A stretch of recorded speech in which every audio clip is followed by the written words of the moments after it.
नमो अरिहन्ताणं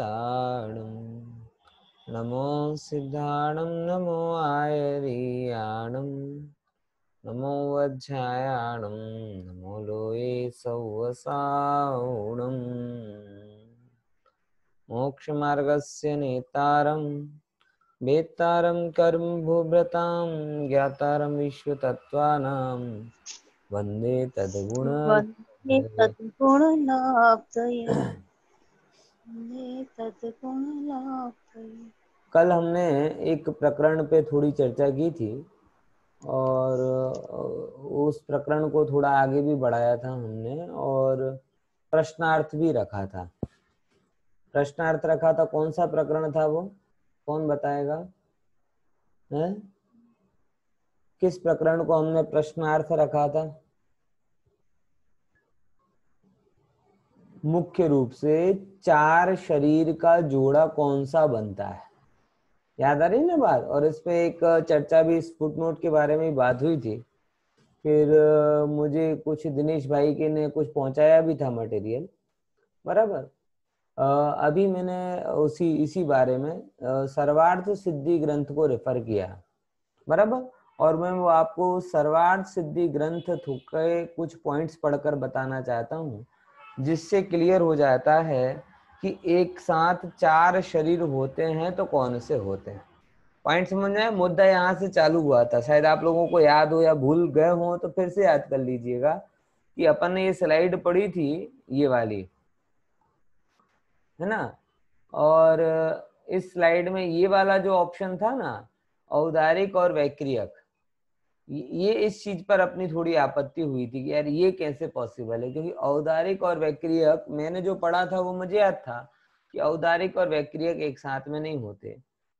ये स्लाइड बनाने वाला का कौन सा आधार है वो मुझे पता नहीं है, हो सकता है कोई उनके पास भी आधार हो, लेकिन मैंने इस संदर्भ में सर्वार्थ सिद्धि ग्रंथ को रेफर किया। दिनेश भाई, आपने जो कोटेशन देखा था, मैंने उसकी भी रिसर्च की थी। वो मुख्य रूप से श्वेतांबर परंपरा के अनुसार है। श्वेतांबर परंपरा में जो औदारिक मिश्र और वैक्रियक मिश्र का कॉन्सेप्ट है ना, वो इस रूप में है जो आपने पहुंचाया था, बराबर। कि वो निकलता है तब जाके वहां पे वो औदारिक और वैक्रियक साथ में हो जाते हैं। लेकिन दिगंबर परंपरा में सर्वार्थ सिद्धि ग्रंथ का अगर आधार लिया जाए तो मैं मूल संस्कृत भी पढ़ सकता हूँ और अर्थ भी हिंदी भी कर सकता हूँ। पहले मैं ऊपर संस्कृत पढ़ के बता देता हूँ, फिर नीचे बता देंगे। देखो उसमें स्पष्ट लिखा है, 43 नंबर का सूत्र है, दिख रहा है सभी को ना? दिख रहा है कि नहीं दिख रहा? हाँ, दिख रहा हाँ है। जगदीश भाई, दिख रहा है ना? हाँ हाँ, अभी 16 हो गए, पहले 4 थे।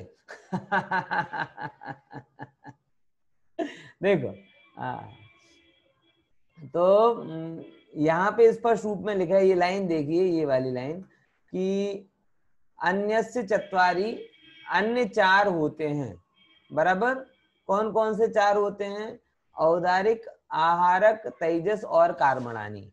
यानी जो चार शरीर एक साथ अगर किसी जीव के होते हैं तो वहां पे औदारिक, आहारक, तेजस और कार्बण यही होते हैं। और इतना ही नहीं, यानी इसके नीचे खुलासा किया है, देखिए यहाँ पर, हाँ हाँ, ये दो विशेष खुलासा है। चार शरीर, तात्पर्य है कि एक साथ एक आत्मा के दो चार, किसी के तेज, ये देखो, हाँ, किसी दूसरे के औदारिक, आहारक, तेजस और कारमाण, ये चार शरीर होते हैं, बराबर। यानी एक ही ऑप्शन आया है। और इतना, और जो अपनी कल विशेष बात हुई थी उसका खुलासा यहाँ पे कहते हैं, वो बहुत अच्छा विचारणीय है। आगे 40, ये उन लोगों के लिए खास है जिनको सुनने के बाद थोड़ी जिज्ञासा रहती है, और जो मुझे थोड़ा परेशान करते हैं वो मुझे बड़े पसंद आते हैं कि ऐसा मैंने यहाँ पढ़ा है, ऐसा मैंने वहां पढ़ा है। उन लोगों का मटेरियल है जिनको सुनकर भूलना, उनका ये मटेरियल नहीं है। उनको तो पंडित जी जो पढ़ा दें सो बढ़िया है, बराबर। अरे पंडित जी आगे पढ़ाओ ना, क्या पढ़ा है, सब अच्छा है, अब तो सब बढ़िया है। जिनके दिमाग में थोड़ा प्रश्न रहता है उनके लिए थोड़ा रिसर्च है, जिनके दिमाग में प्रश्न ही नहीं रहता उनके लिए कोई रिसर्च नहीं होता। देखो अब आगे क्या कहते हैं, विशेषार्थ। आगे 47वें सूत्र में तब विशेष के बल से वैक्रियक शरीर की उत्पत्ति का निर्देश किया है। इसलिए प्रश्न होता है कि किसी रिद्धिधारी साधु के एक साथ 5 शरीर का सद्भाव मानने में क्या हानि है।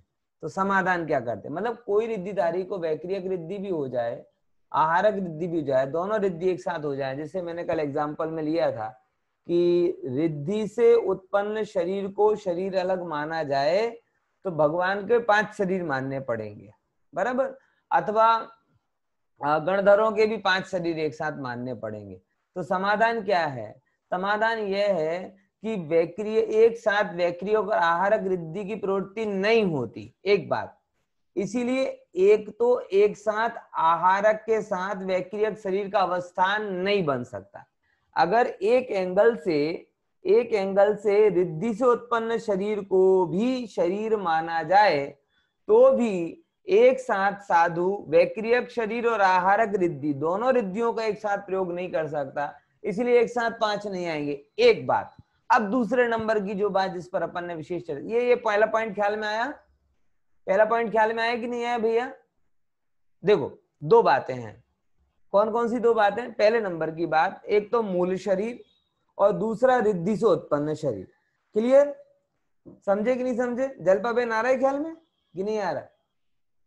हाँ देखो 2 शरीर, एक तो जो अपने हाजिरा हजूर जो अपना शरीर विद्यमान है वो शरीर हुआ, वो मूल शरीर कहलाया, और दूसरा शरीर कौन सा? जो रिद्धि से उत्पन्न है। अब पहले नंबर की बात, रिद्धि से उत्पन्न शरीर सर्वथा नया शरीर नहीं है, उसको नया शरीर नहीं माना गया, वो उसी शरीर का परिणमन, ये दूसरे नंबर के पॉइंट में बताया जाएगा, अभी जो लिखा है।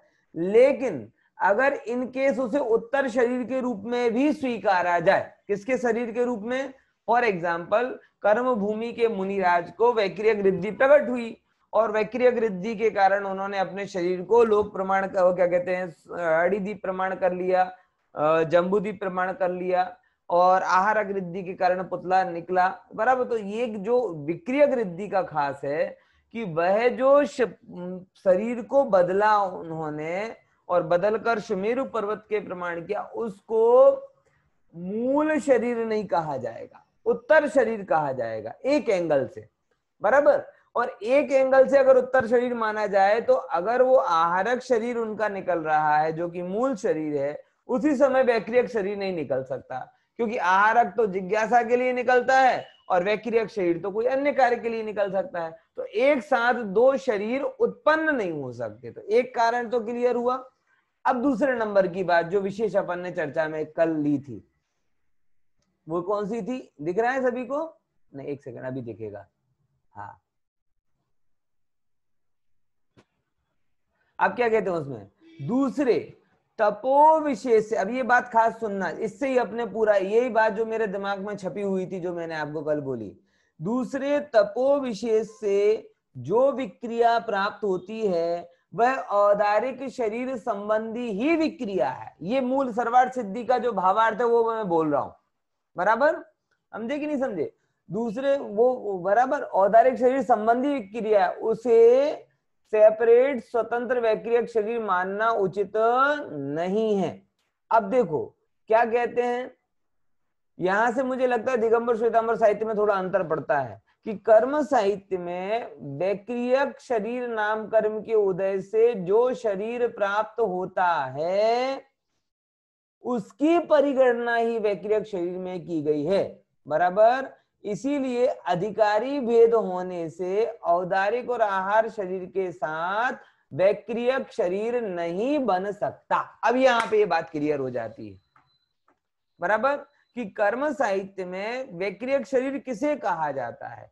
विक्रिया करे वह वैक्रियक शरीर नहीं है। पॉइंट समझो, विक्रिया करे मात्र वह वैक्रियक शरीर नहीं है, वैक्रियक नाम कर्म के उदय से जो मिले वो वैक्रियक शरीर है। विक्रिया रिद्धि और वैक्रियक नाम कर्म के उदय से होने वाला शरीर, ये 2 चीजें अलग अलग है। ख्याल में आ रहा कि नहीं आ रहा?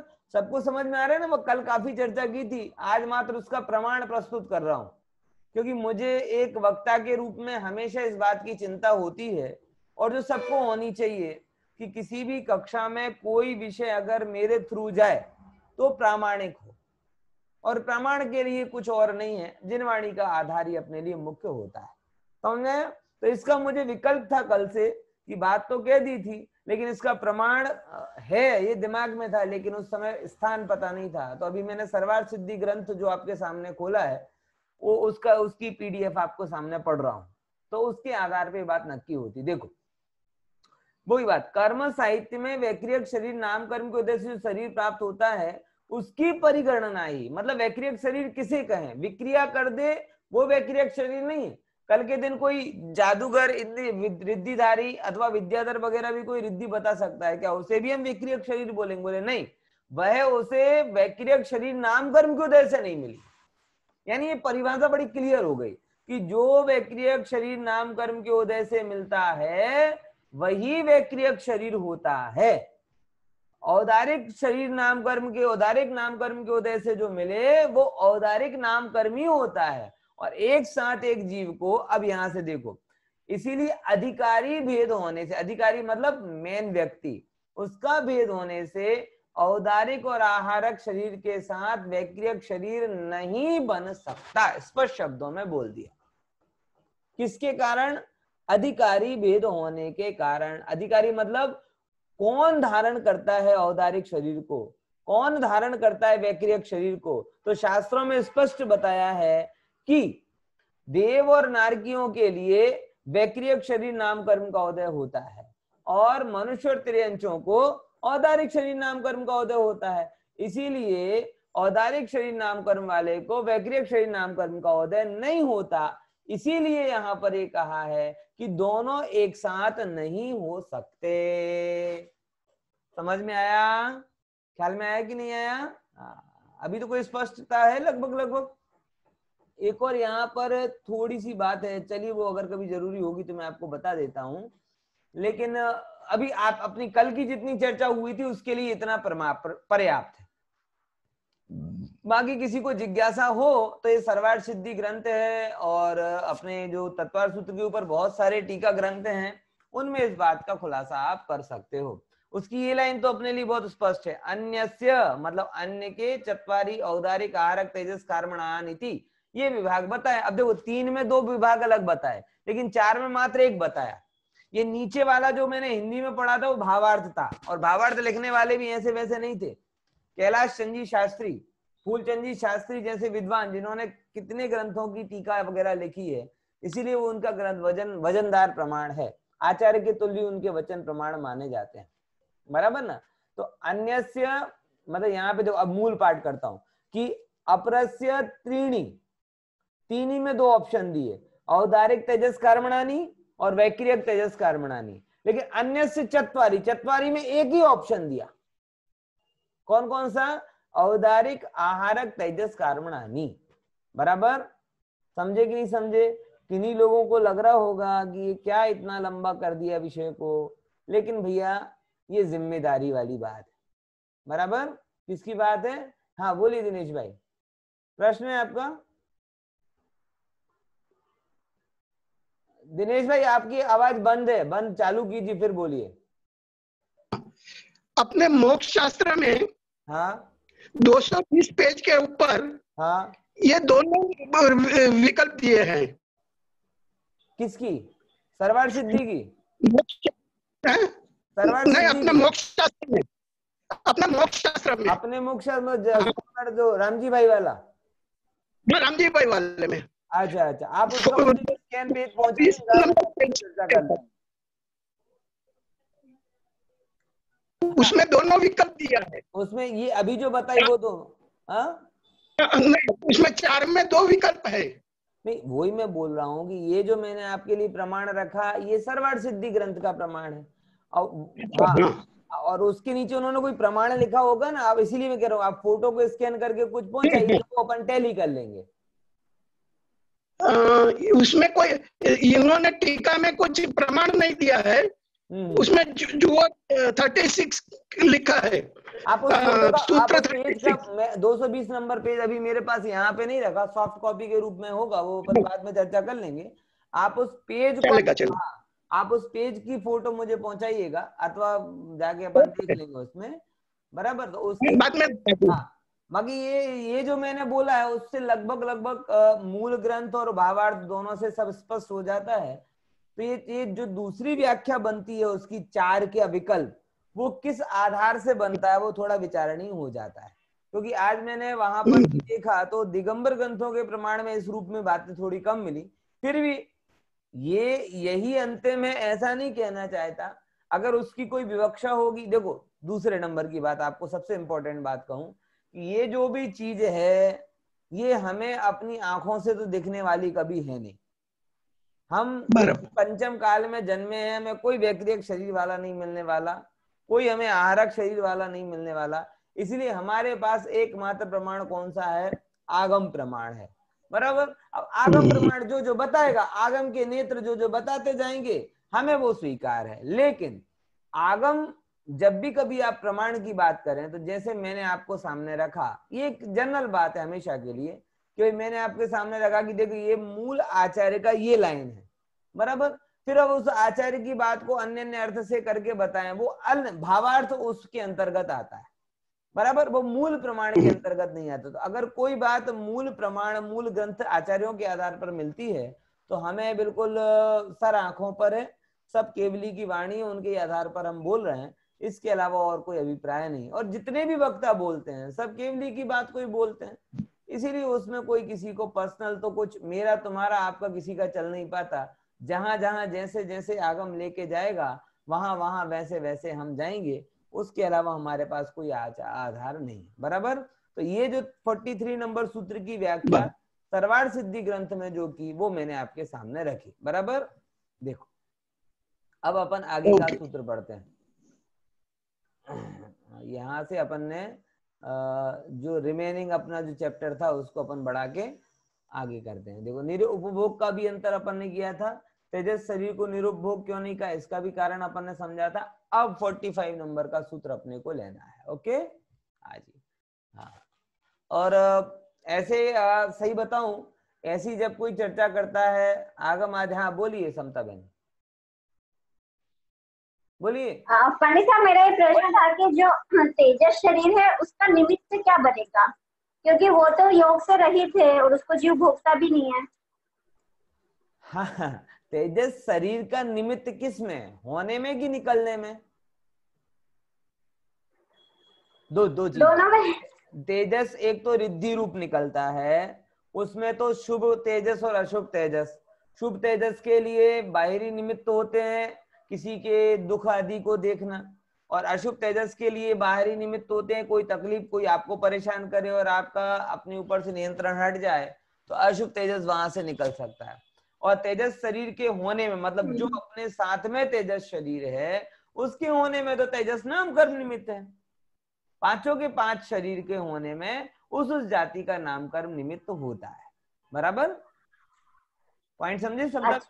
अच्छा, नाम कर्म भी एक कर्म है। हाँ पांच शरीर के पांच नाम कर्म है, गति जाति शरीर अंगोपांग, उसमें शरीर भी एक नाम कर्म है।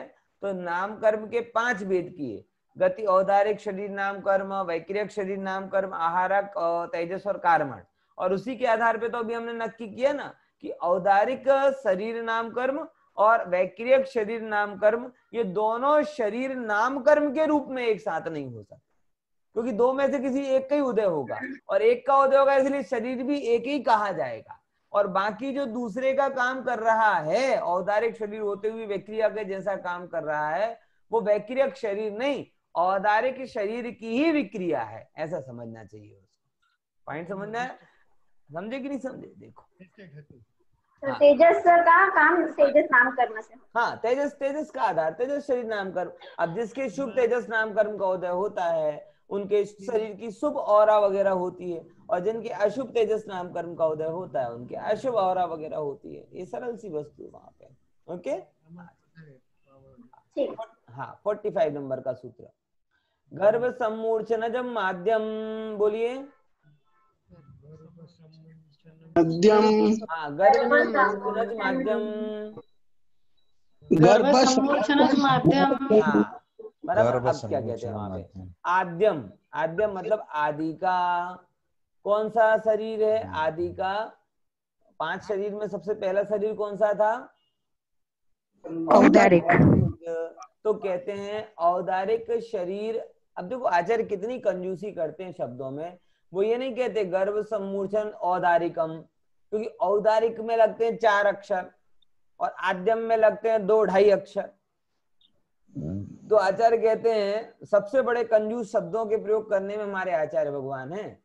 वो कहते हैं औदारिक लिखने में 4 अक्षर जाएंगे और आद्यम लिखने में 2.5 अक्षर जाएंगे। इसीलिए जिसमें 2.5 अक्षर जाए हम वो काम करेंगे, 4 अक्षर वाला नहीं करेंगे। आचार्य लिखने में इतना सोचते हैं और हम बोलने में सोचते ही नहीं है। समझे? हम बोलने मतलब समझो आचार्य कितना विचार कर बोले। सोचते 4 अक्षर है ना, तो 2.5 में काम चलता है, तो 4 अक्षर क्यों बोले। और हम इतने मूर्ख होते हैं कि हाँ या ना में भी काम चलता हो तो 1 घंटे प्रवचन कर देते हैं। समझ में आया? इसीलिए भैया हमेशा आचार्यों ने एक बात कही है कि वाणी को, मैं ये नहीं कहता कि मौन हो जाओ और मैं ये भी नहीं कहता कि आचार्यों के जैसी गूढ़ भाषा बोलो। दोनों बातें ठीक नहीं है अपनी भूमिका के लिए। मौन हो जाओगे तो भी नहीं चल पाएगा और अत्यंत गूढ़ भाषा में बात करोगे तो भी किसी को समझ में नहीं आएगी। लेकिन इतना जरूर कहूंगा कि सरल बोलो और अधिक मत बोलो, स्पष्ट बोलो, सत्य बोलो, स्पष्ट बोलो, सरल बोलो, बहुत मत बोलो। बराबर? ये आचार्यों के तत्वार सूत्र आप पढ़ रहे हो तो उससे प्रेरणा आपको लेनी चाहिए। तो आद्यम कहते हैं, आद्यम मतलब आदि का जो शरीर है, वो आदि का शरीर किनको होता है? बोले औदारिक शरीर है आदि वाला। और वो किनको हुआ? बोले गर्भ जन्म वालों को और सम्मूर्छन जन्म वालों को। कोई किस किस को औदारिक शरीर होता है? गर्भ जन्म और सम्मूर्छन जन्म वालों को। तो गर्भ जन्म में कौन कौन आया? तो हमने पहले पढ़ के आए ना, जरायु जांडज पोता नाम गर्भा, कि जरा वाले यानी मनुष्य, गाय भैंस बकरी आदि, अंडज मतलब पक्षी, और पोत मतलब सिंह आदि जिनके शरीर पर जरा नहीं होती, हिरण का बच्चा, वो पैदा होते ही खेलने लग जाते हैं। तो ऐसे जन्म वाले जीवों को औदारिक शरीर होता है। बराबर? आगे देखो, समझे? देखो ये यहाँ पे क्या है अगला। अब आगे 46 नंबर का सूत्र, औपाधिकम वैक्रियकम। बोलिए बोलिए। हाँ, औपाधिकम वैक्रियकम।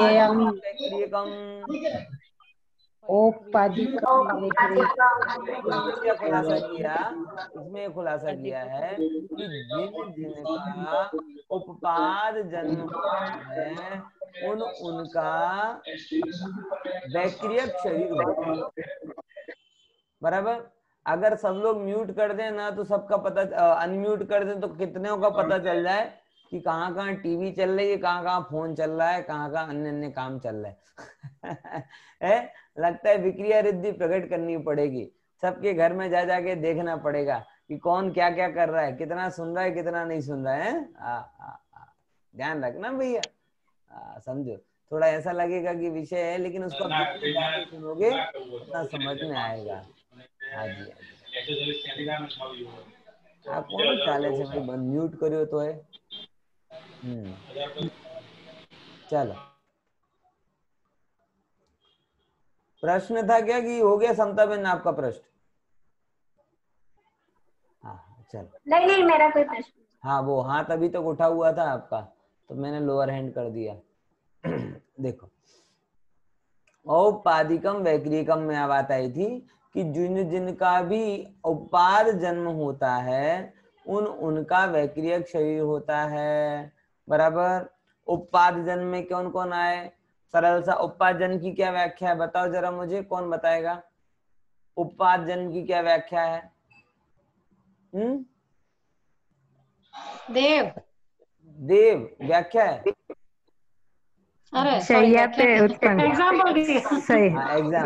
माता पिता नहीं होता। हाँ हाँ, एक बहुत अच्छी बात बोली कि देव क्या, जिनके कोई स्थान नक्की होते हैं एक बात, और माता पिता नहीं होते।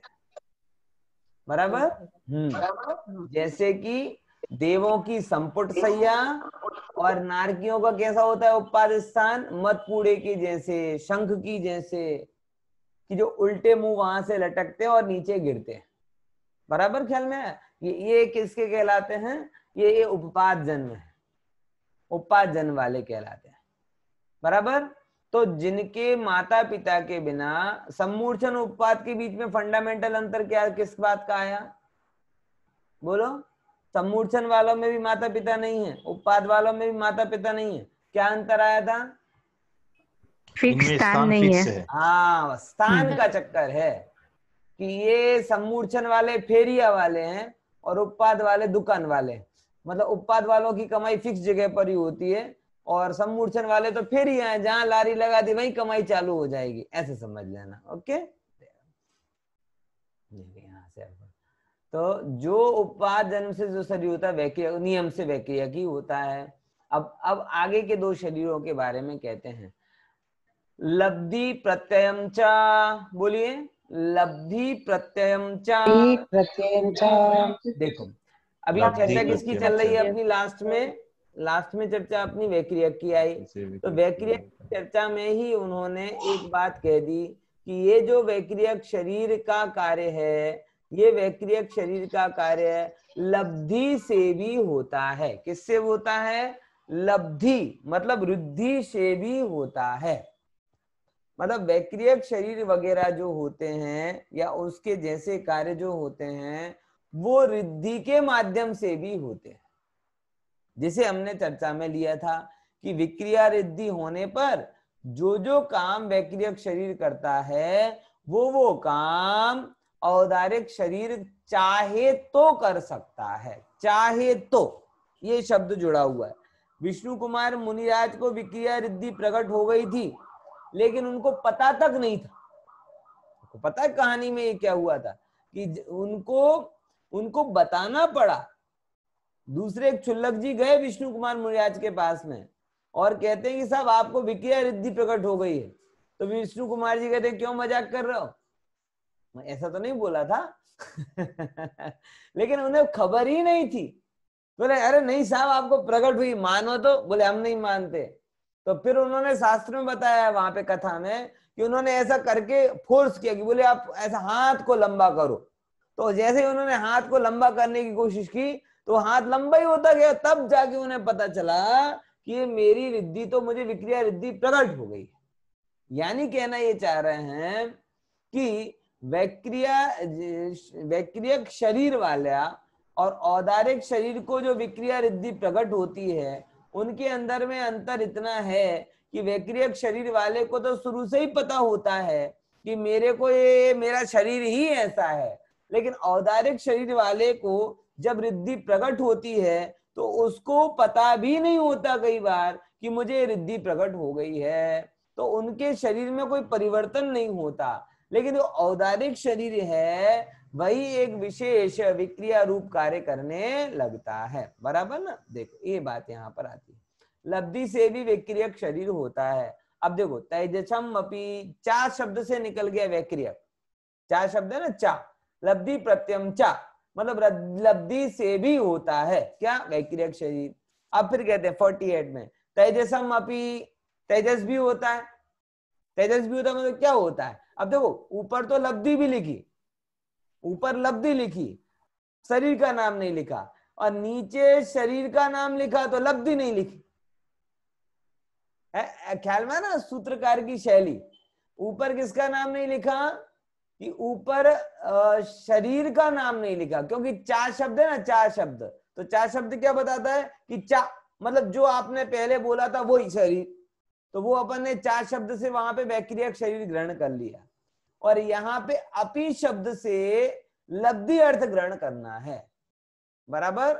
लब्धि अपि तेजस रे में भी ऐसा होता है। कैसा होता है? लब्धि प्रत्ययपना होता है। लब्धि प्रत्यय मतलब लब्धि के कारण, प्रत्यय मतलब कारण, लब्धि के कारण तेजस शरीर प्रकट होता है। ऐसा भी हो सकता है, ऐसे होता ही ऐसा नहीं, लब्धि के कारण भी तेजस शरीर प्रकट होता है। अब वहां पे खुलासा इतना है कि तेजस दो प्रकार के होते हैं। एक तो निस्सरणात्मक तेजस और अनिस्सरणात्मक तेजस। ये थोड़े शब्द कठिन है, आपको आगे ख्याल में आ जाएंगे। वैसे ये देखो ये वाला, हाँ, कि तेजस दो प्रकार का हो गया। एक तो निस्सरण मतलब शरीर से बाहर, આટા મારવા વાળું અને અનિસરણ એટલે 24 घंटा ઘરમાં પહેરા દેવા વાળું, बराबर। एक वॉचमैन के जैसा है और एक ड्राइवर के जैसा है।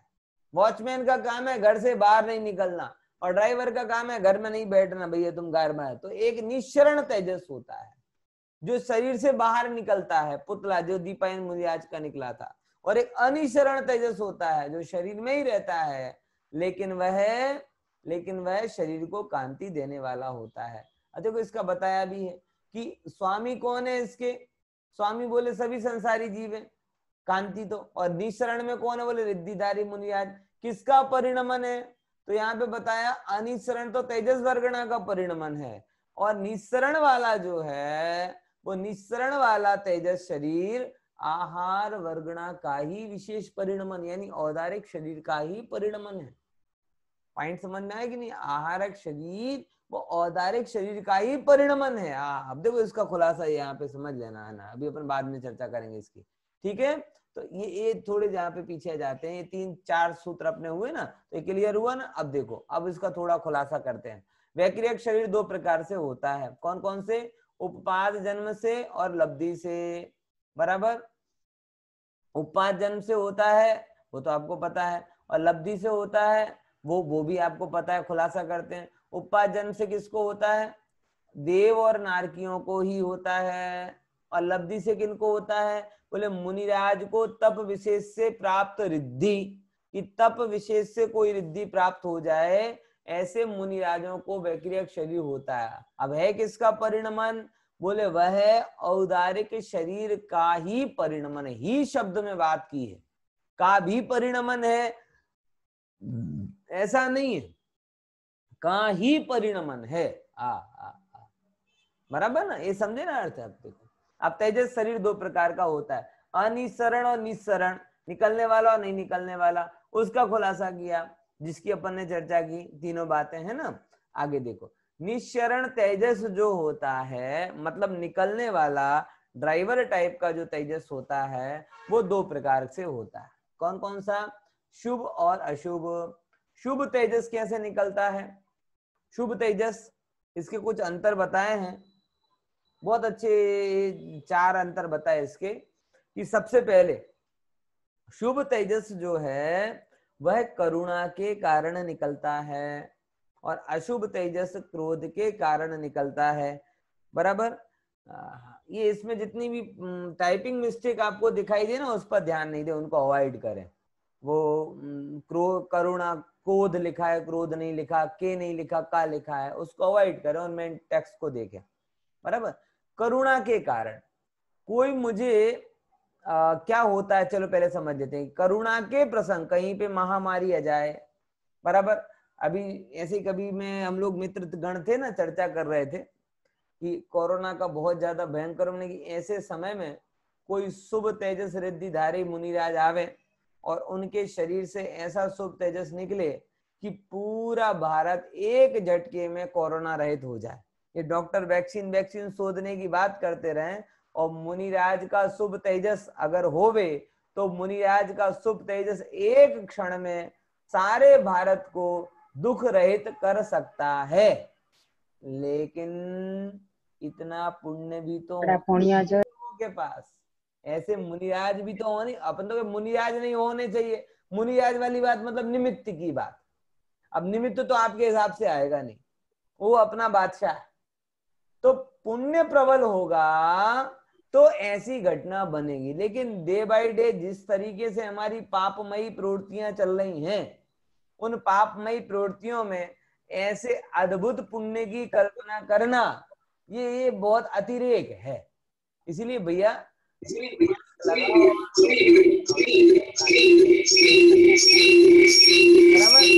मास की बचाव है।